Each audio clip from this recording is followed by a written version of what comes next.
Lux, the girl everyone at school talks about. Pretty face, glowing skin, and that long blonde hair that looks like it belongs in a shampoo commercial. And this is me, Nia. Lux, why didn't you turn in your essay? I'm not Lux, I'm Nia. The teacher made such a mistake because Lux and I are twin sisters. Don't think just because I'm new, I'll be lenient with you. Anyone absent from roll call today will stay after class. Clearly, this was aimed at Lux. I went to her room this morning, but she had locked the door tight. I had no idea why she suddenly skipped class. Maybe her girlish thoughts were troubled, but I couldn't just let her get punished. After all, we are twins. The greatest privilege of this is that I can transform into Lux with just a few small changes. I'm here! But that doesn't mean I can adapt to all the affection Lux always receives from her friends. You finally showed up, huh? The new teacher even mistook you for Nia earlier. You look a little different today. Even Zev, the guy every girl at school crushes on, walked right up to me. Usually you're always picking fights with me, remember? He noticed something was off. Would he find out I wasn't Lux? I didn't think so. Zev would never expect that the girl in front of him was the one he always looked down on. I first met Zev when I joined the cheerleading squad with Lux. With her popularity, it wasn't surprising he stuck around both of us. Why didn't you tell me you had a twin? Twins, but so different. Your sister isn't as charming as you. I had heard those words many times before. Hey, try being a bit more chill, okay? Yet they still hurt deeply. Don't listen to them. You know I'm always proud of you. Maybe I could never compare to Lux. Until I pretended to be her. People surrounded me, adored me, and showered me with praise. Was this what it felt like to be the center of the world? It felt great, but I still had to give her life back. I just didn't understand why. She locked herself away. Lux, why didn't you come to class today? So weird. Lux has never locked herself in her room all day like this. She didn't even plan to open the door for me. Huh? She just shoved a note through. Don't bother me. You're not going at all? Then can I go in your place? For some reason, I suddenly felt this intense urge. I wanted to try living a life like my sisters. Luckily, Lux didn't object. Makes sense, since what I was doing was actually helping her out quite a bit. From that day on, I officially started stepping into Lux's shoes. It wasn't easy to fully become someone else, so at this point, I still looked like ordinary Nia. Who said you could sit in Lux's seat? Nia? She didn't wait for me to answer, just slapped my cap off. But when she saw my face, 99% identical to Lux's, she froze. Wait, Lux? I gripped the cap tightly in my hands, bowing my head, not knowing what to say. Luckily, she didn't recognize me. My eyes must have glitched. I thought you were Nia for a second. Don't let them get to you. Finally, I had successfully fooled Lux's friends. The presence of Lux immediately drew attention. Normally, I had seen how adored Lux was, but stepping into her shoes, I finally felt how lively and exciting her life really was. Want to hit the cafeteria with me, Lux? Strangers kept talking to me. Endless compliments poured in. Lux, you look amazing today! But Zev's presence always threw me off. Why did he always show up silently right in front of me? Why have you been avoiding me lately? I couldn't let him notice anything. I blinked, avoiding his gaze, fumbling. I've just been busy. I tried to escape, but Zev blocked my path. His voice dropped. Busy tonight, too. I froze. What did he mean? I want you to be my dance partner at the party tonight. Oh my god! He asked me to be his dance partner. Even knowing he meant Lux, I couldn't stop my face from turning red. By the way, unlike my dull, boring life as Nia, being Lux felt like becoming a whole new person. I reveled in the lively atmosphere, surrounded by people who cared about me. The brief joy made me forget that I was only borrowing my twin sister's happiness. I told you just to take attendance and then return as Nia. Do you think it's that easy to just show up and leave in your place? I've been going to class for you every day. Stop doing that from now on. Stay away from my friends, especially Zev.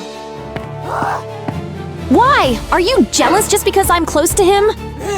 He even invited me to the party tonight. Please, don't go! You keep stopping me again and again. You just don't want me to have a fun life with friends who actually like me, do you? That's not what I meant. If you're just gonna hide in your room, then I'll live your life for you. Ignoring Lux's fierce arguments and warnings, I still went to the party with Zev. It was my first real experience ever. You look amazing tonight. As always, Lux was the center of attention. And the queen of tonight's party goes to Lux. If it were me as Nia, I never would have dreamed of this moment. As queen, you get a special privilege. A special privilege? And indeed, what happened next was beyond anything I could have imagined. As soon as he said special privilege, everyone simultaneously grabbed something and came toward me. It wasn't for celebration. One by one, they threw every object and drink they were holding at me. And my dress ended up catching all the filth. I looked no different from a beggar girl. Enjoying your privilege? The school's hot girl can't even handle this dress. Loser. I couldn't believe it. Weren't they supposed to be Lux's friends? Even Zev. Their cruel behavior was nothing like before. These so-called friends weren't Lux's friends at all. They were bullies hiding behind a friendly mask. She's not Lux. Huh? I froze. That voice, I knew it. Lux! She was here. When did she get here? Did she see everything? I'm sorry for dragging you into this disgusting pit. You want to know why I stopped going to school? It's because of them. They used to be my friends. But that's all in the past. That day, Zev had also invited her to a party. As usual, she was the center of attention, praised by everyone. But just a few hours later, everything completely flipped. Look, even our goddess can have pathetic moments, huh? The trauma of being humiliated and laughed at in front of everyone made her unable to leave her room, unable to go to class. So that was why Lux suddenly skipped school. And I didn't know, yet I selfishly took advantage of the opportunity to enjoy her life. Truly a heartwarming sister story, huh? You'll pay for this. She regretted not telling me clearly, which caused me to fall into the same situation. But my twin sister wasn't stupid. Who's gonna care about what she says anyway? She had already notified the school before coming. The teacher arrived just in time. Now Zev's scheme was finally over. Take your hand off. Mr. Jackson, what are you doing here? Mosby, we have a lot to talk about. The mastermind was taken away. I could only hope that from now on, Lux and I could return to our real lives. Because in the end, nothing is better than living your true life. I'm Laura, and look, there are so many people here, and they all have my face. Of course, because this is just a dream. A dream I've had over and over again, every single day. Even if I don't want to, I have to suppress my craving to see humans just to get to class. A bizarre classroom with only me and the teacher, Matthew. Though I'm not sure someone who spends all day reading adult magazines even counts as a teacher. Hi, I'm Lola. I was too busy staring at the teacher to realize there was a third person in the classroom. Are you the new student? That's right. And she's also your rival.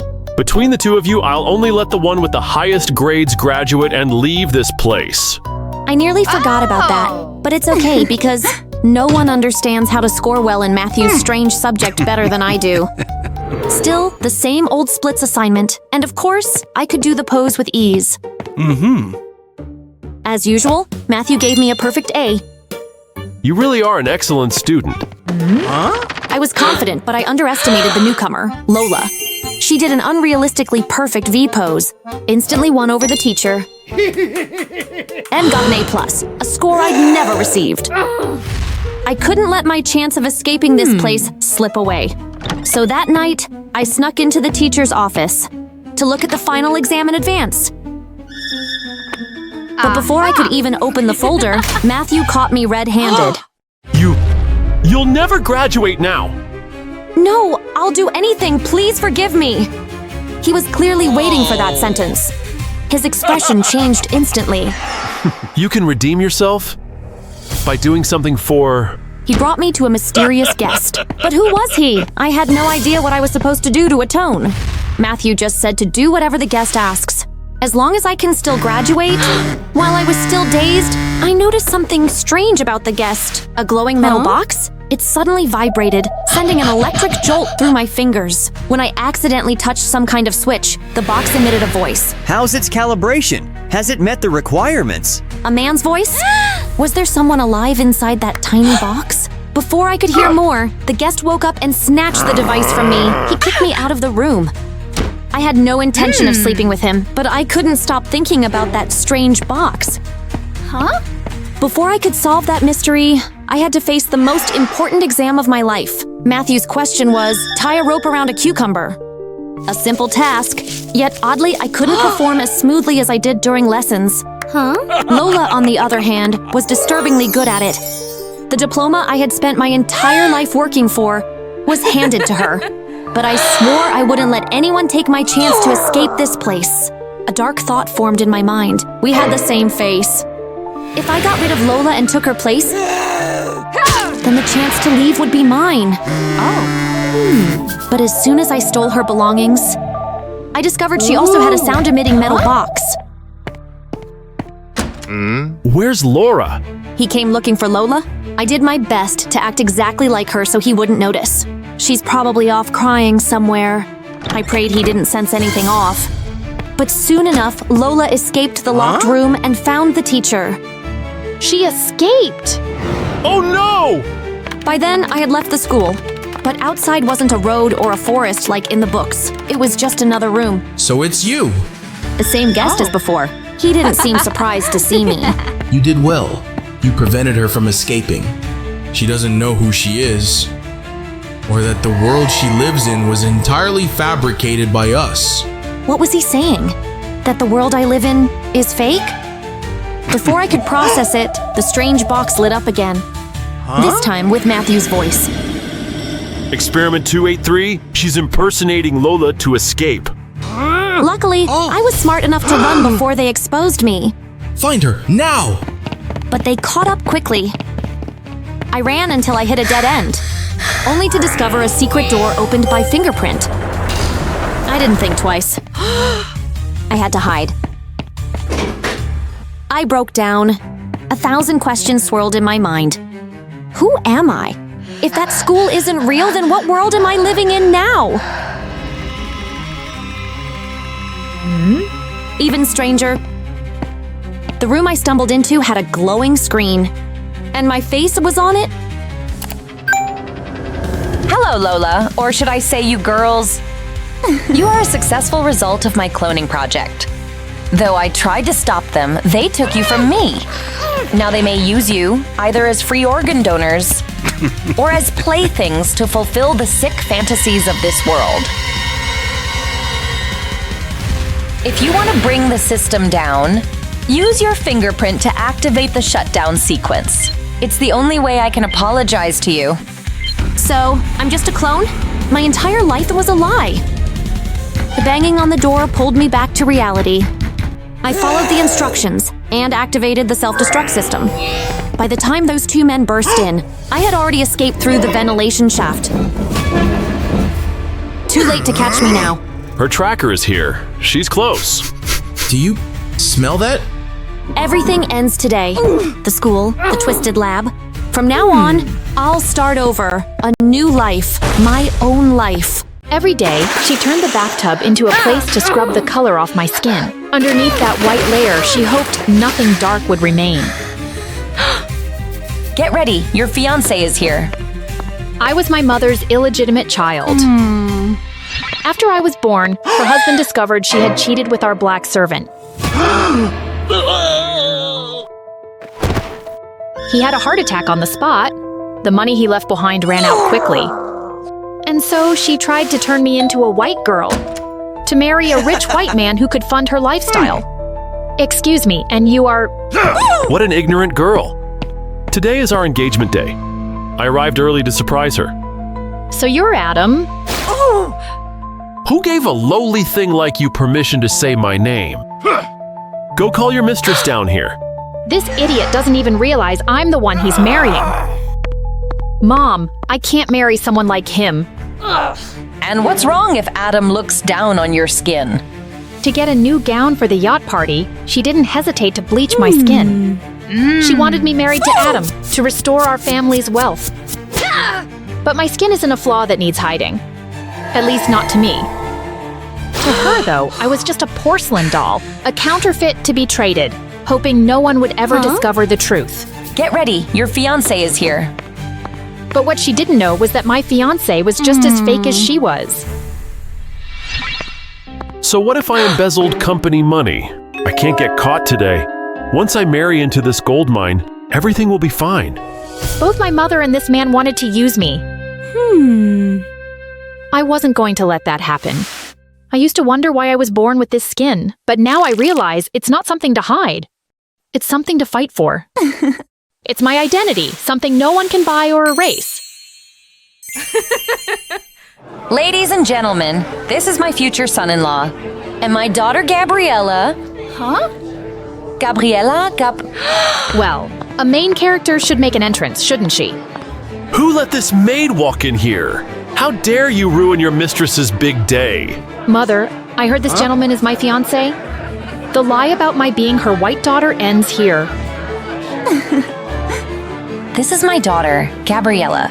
Surely by now, the man who wanted to use me regrets every word he said. He starts flattering me, claiming it was all a joke. Now it's my turn to tell Adam what my mother truly expected, that he would fund her luxury life. And of course, he flipped.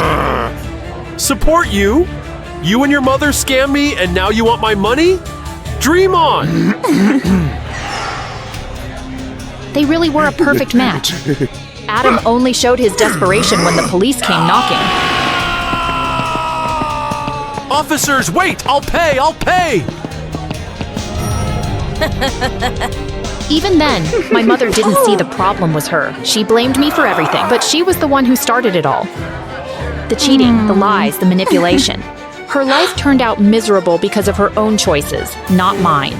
It was time for me to escape her toxic control, but I forgot how stubborn and dangerous she really was. Just when I was at my weakest, a hand reached out to me, and I gave in.